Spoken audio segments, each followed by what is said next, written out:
Hi, my name's Scott the Miniature Maniac, and today we're gonna paint Shazam! I feel like you need to say it in an excited way because there's an exclamation mark in his name.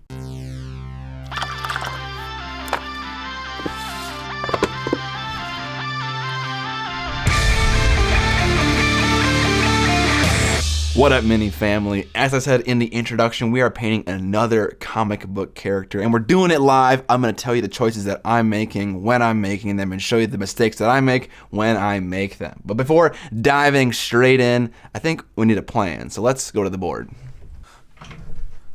Welcome to the plan. I know what you're thinking to yourself. You're thinking, wow, Scott, when did you become such a great artist? You know, it takes years of dedication and work to achieve this. That's a lightning bolt, if you couldn't tell.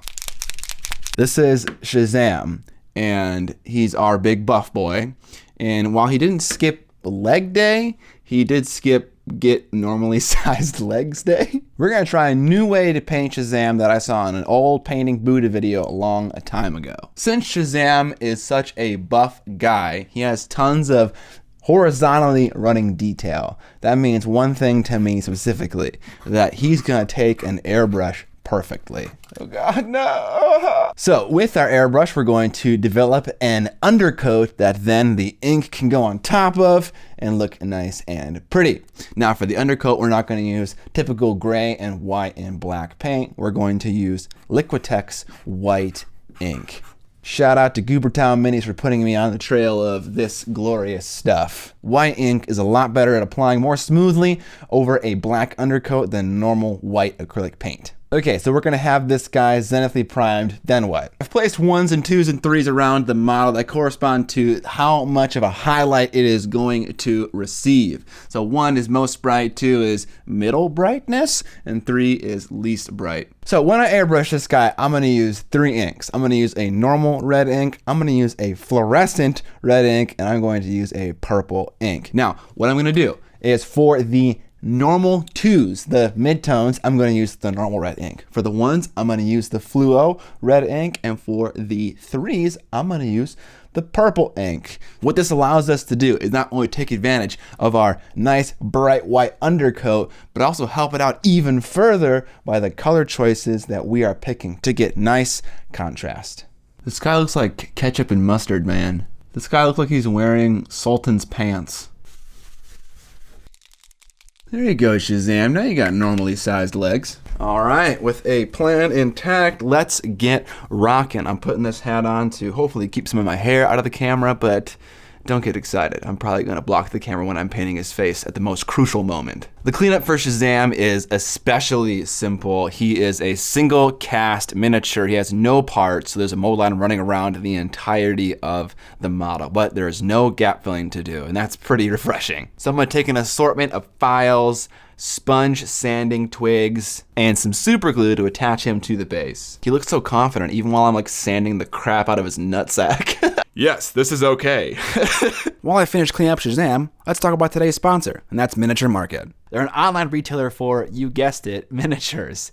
It's one that I myself and my friends have used in the past because, well, it's awesome.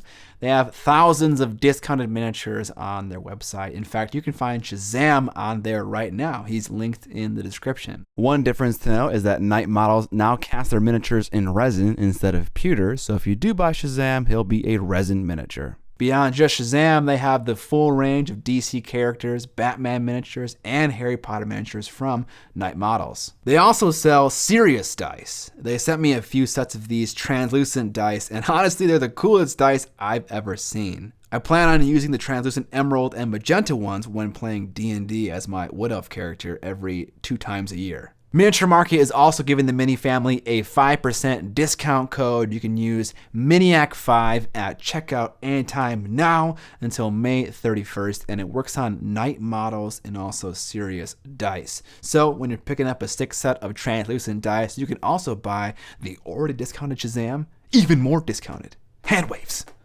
A feature on their website that is new to me since I shopped on there is something called the drop. And basically what it is an on sale item that decreases in price as time goes on, but it's only on sale for as long as it is in stock. So you can press your luck and wait longer and potentially get a lower price, or you can buy it earlier and not really test your luck and get the item at a okay discounted price. Thanks for sponsoring this episode of Miniature Market, and thank you for supporting YouTubers. All right, back to Shazam. Shazam's base has a slot in it in the bottom, but it is not cut out. So you can do one of two things. You can cut the slot out and then attach him via the slot. That's probably simpler.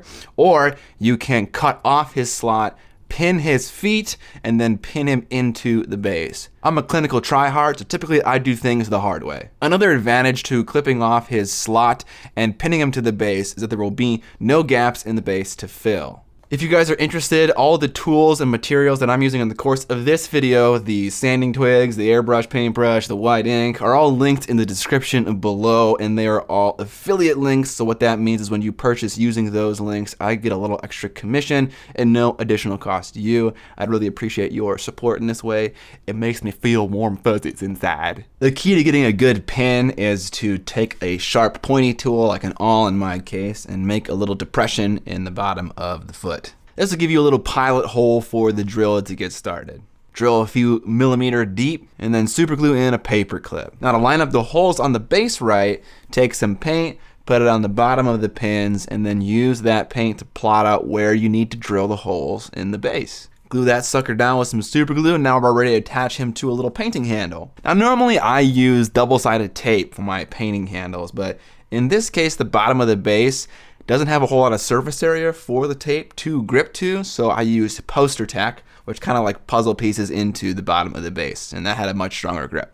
Okay, now we're ready for undercoating. We're gonna start with black and then move into white. With the black undercoat nice and solid, it's time to move on to the all-important white undercoat. As I mentioned previously, instead of using acrylic paint, we are going to use white ink from Dollar and Rowney. Now, just like everything else we shoot through our airbrush, we are going to thin this stuff, and I'm just using Vallejo airbrush thinner.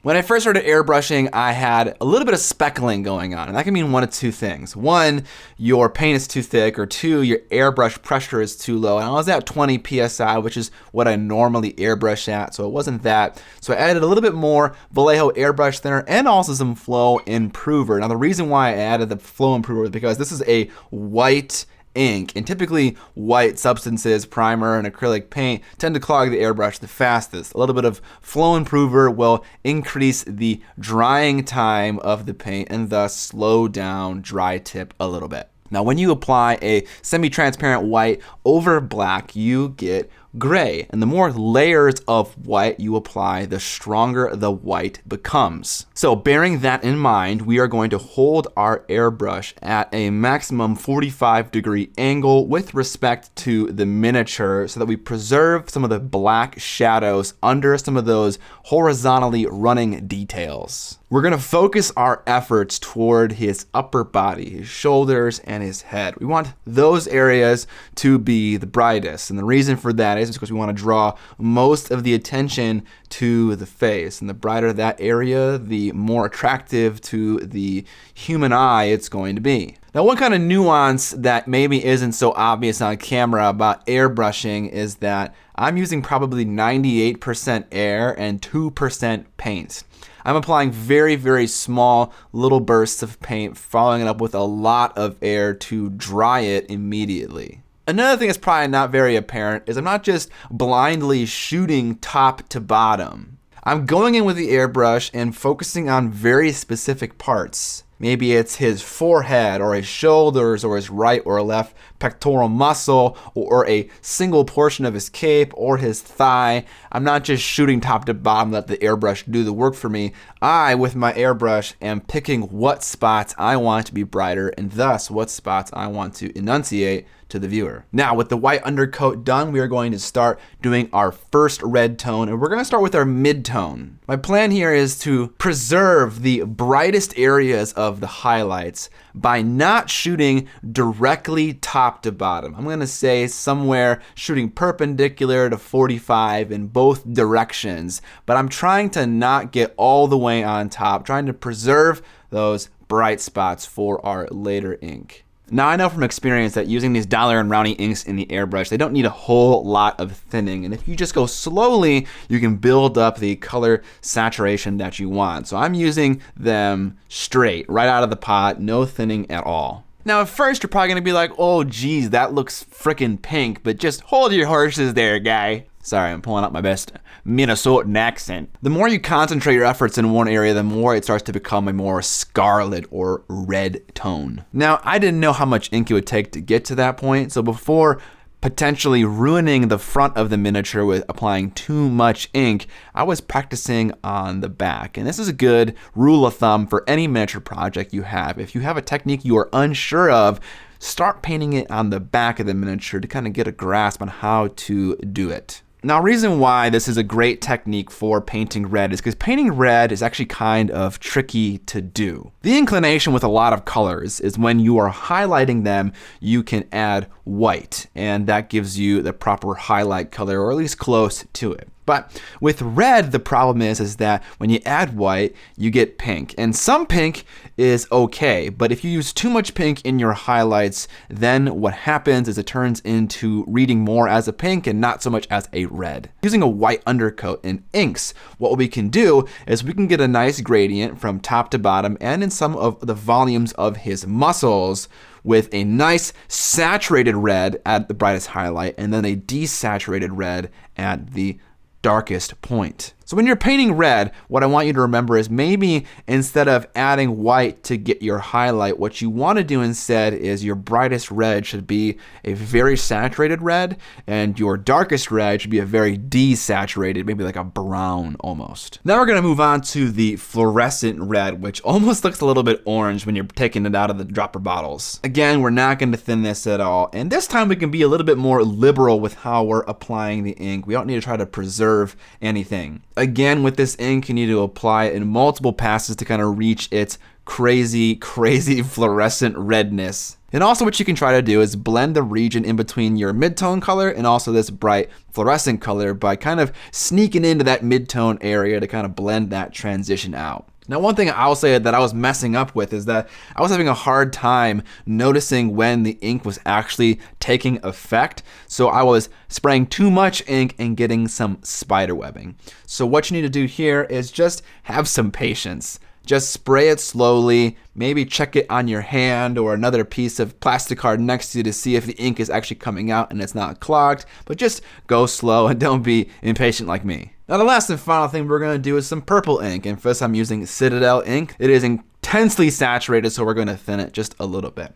And now what we're going to do is we're going to hold the model at a downward angle and try to shoot up into all those shadows. When I started with the purple ink, I realized that maybe this purple was a little bit too purple. So I mixed in some black and some brown to desaturate it and also darken it down a little bit. Now, you may ask, God, why are you using purple for the shadows? And the reason why is because I want the shadows to have a little bit more life and funness than just being a desaturated red. But also, purple kind of tends toward the warm side of the color wheel. It can actually go both ways. It can go cold and it can go warm.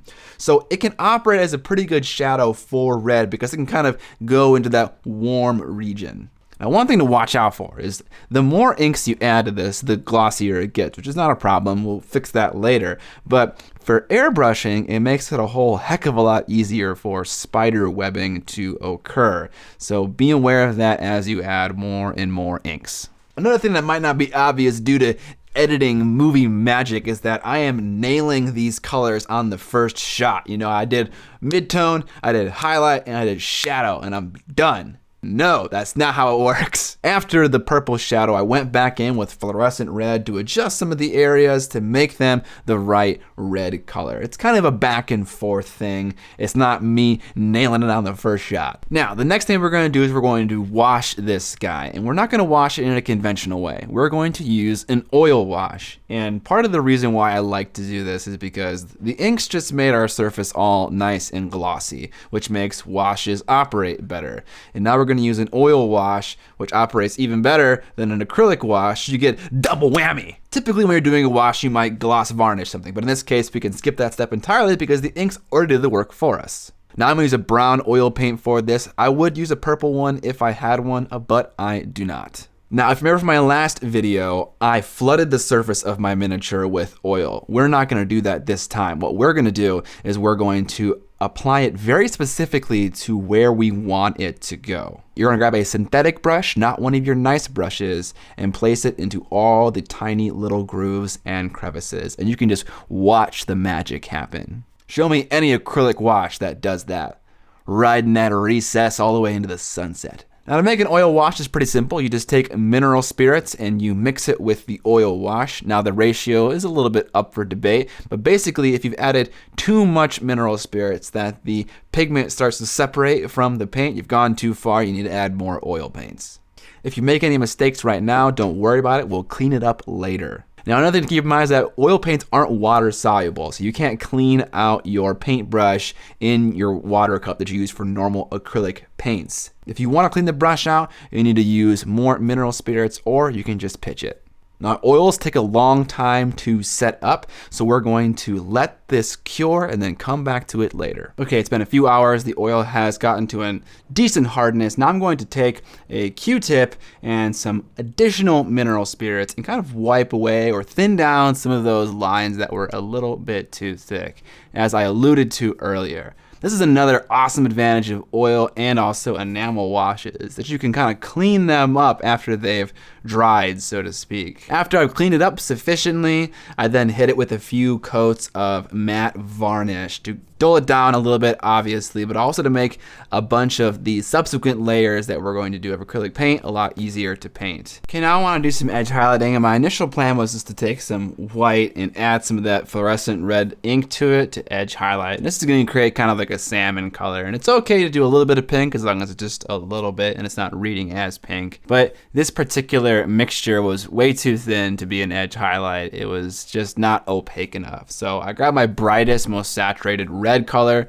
mixed that with the same white, and that was a much better edge highlight. Next that I'm gonna start working on is the yellow elements. I'm gonna mix up the comic book and movie interpretations a little bit for a little bit of fun. So for the boots, the waist, and the forearms, I'm going to paint them the desaturated yellow, or so I thought. It actually was a little bit too saturated after I got a few layers of color on there. He was kind of vibing with Ronald McDonald a little bit. So I washed it down with some Seraphim Sepia, and this obviously brings out the detail, of which there is a lot of detail on these parts, but it also desaturates the yellow a little bit. I then highlighted all of those yellow parts with that same yellow color, but I mixed in a little bit of brown and a little bit of off-white to desaturate it, kind of make it more of a straw color than a bright yellow color. And then I highlighted the forearm and the waist a second time, but I didn't do it to the boots because I want the elements that are higher up on the figure to be brighter,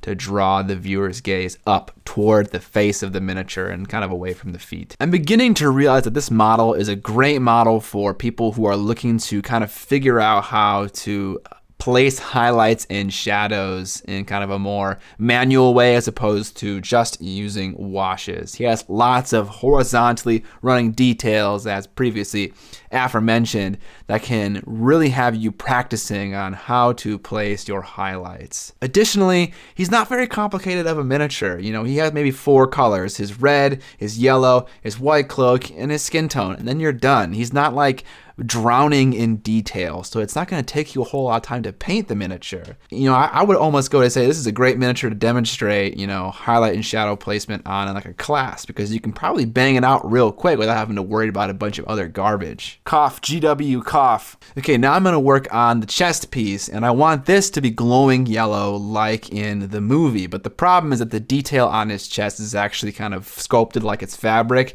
so we're kind of just going to have to work with that and make it look like it's glowing. We're going to start with undercoating it with a white color. And this is so that when we come back with our second coat of this really vibrant yellow, it goes on nice and opaque and glorious. I did a few coats of the yellow color because it seems like it may be covering in one coat, but in reality, it actually gets darker the more coats of it you do. Then I grabbed some white and mixed it into this yellow color and began to layer more toward the center of the chest album a brighter and brighter yellow tone. I was kind of struggling with this to make it look like it was actually glowing, so I figured I'd take a tiny amount of red and mix it into my yellow to make an orange, and then put that orange along the corners to kind of darken it down and to increase the contrast a bit. I then fiddled around with adding more yellows and more whites in the center, even using pure white at times, until I got this. And, well, this is okay. If you're curious how I get a blend like this, check out the video where I show you my full blending process, wrong corner, that corner.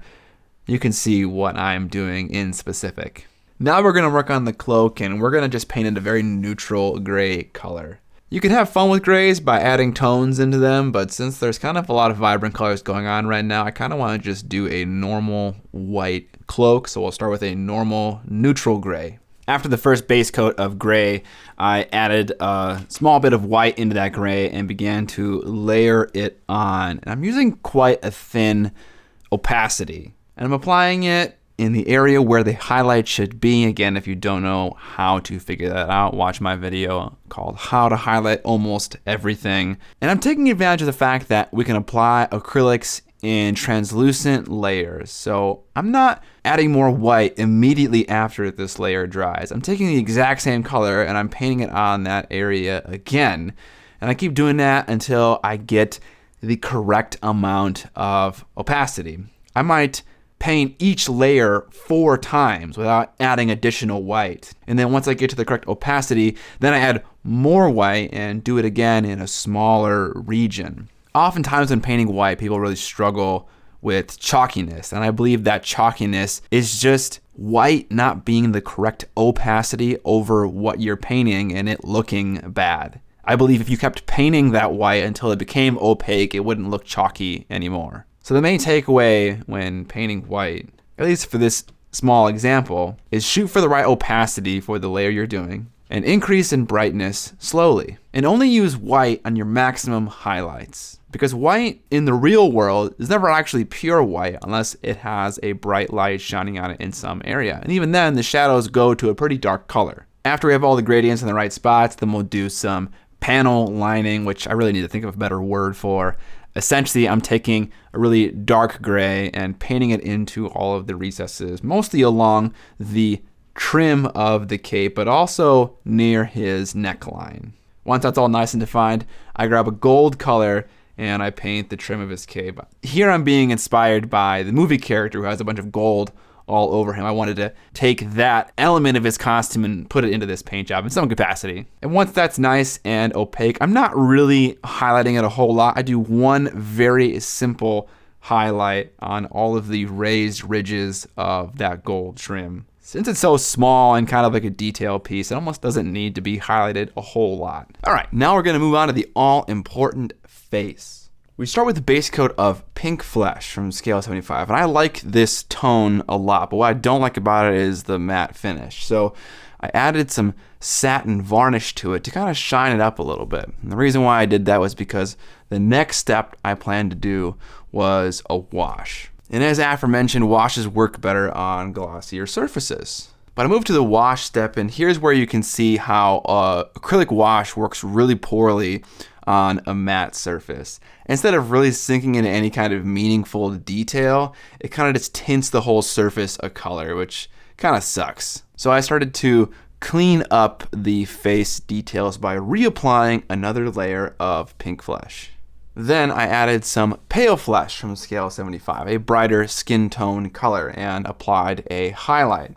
And on these highlights, I'm focusing the areas that are going to be receiving the most light, which are the tops of the cheeks, the bridge of the nose, the end of the nose, the eyebrows, the forehead, the chin, the jawline. And this model's face is so well sculpted that it has the details that run right along the mouth. The facial feature that occurs when you're kind of smiling. I can't sing enough praise about this particular miniature. Like if I wanted to teach someone how to paint a 35mm scale face, this head would be the perfect head for that because it has really nicely sculpted details. I then went on to highlight with just pure pale flesh, focusing on the very, very tops of the forehead and the very, very tops of the cheeks and the eyebrows. Next, I worked on the eyes, which are also really obviously sculpted. I used an off-white color for the white of the eye and kind of picked it out. And then used a blue-gray color for the iris. Lastly, we'll move on to the hair, and I want to give Shazam kind of a glossy black hair. So I start with kind of more of a satin black color, specifically GW's Abaddon black. And then I focus a lot of my highlights toward the very edges of the hair using grays and very bright grays. But I leave the top of the head pretty dang dark. Lastly, I painted up the base, which was basically just doing a very dark blue-gray, panel lining all of the grooves, and then doing a really quick scratchy edge highlight, which leaves the last and most important step, painting that base rim a nice crispy color, in this case, black. And that'll finish up Shazam. Again, I really enjoyed painting this model just because of how pronounced all of his details are. This is a great model to learn miniature painting on in general. All the details are super nicely sculpted and will teach you the fundamentals of how to highlight and shade something. But I think it's important at the end of a procedure like this to kind of review what you learned. So let's head back to the chalkboard here. Welcome back to the board. Number one thing, white ink is amazing. It's way better than white acrylic paint for doing zenithal undercoats and possibly even just for normal white applications. The way that I painted the red is not mess up friendly. And the reason why it's not mess up friendly is because the particular red color that I achieved is achieved by taking an undercoat, which is made up of blacks and various shades of white, and also translucent reds of varying degrees of intensity, is very hard to replicate with an acrylic paint. So say you get some gold on the red cloth or some yellow or some skin tone. It's pretty difficult to try to replicate the color of the actual cloth to clean up a mistake. You can try, but it's oftentimes going to look like patchwork. That being said, I would never paint in this way for a competition because I make mistakes all the time and I need to adjust them, and I wouldn't want my model to look like a kilt. A kilt? A quilt, that's what it is. But this technique for speed painting, like if I wanted to do a whole Space Marine army, I think this would be amazing. The combination of the great gradients and also the glossiness that sets you up for that spike of an oil wash is great. I think it's a great technique and you could really get a nice, fast result.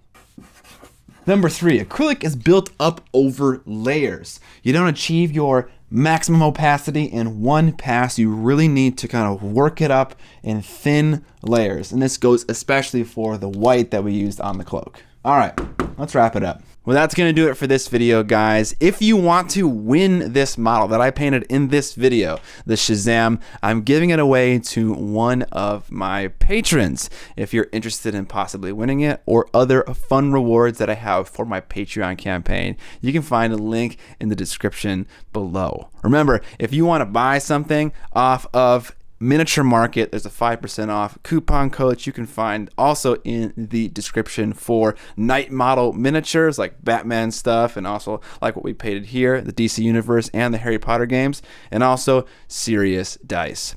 If you like this video and you want to see a video kind of similar to it, I have a video where I paint Aquaman, and it's pretty much done in the exact same style, sans the Alton Brown chalkboard. All right, guys, if you like the channel and you want to support it, again, you can check out my Patreon campaign, but you can also use my Amazon shopping link while shopping on Amazon. All stuff linked in the description below. Subscribe or die!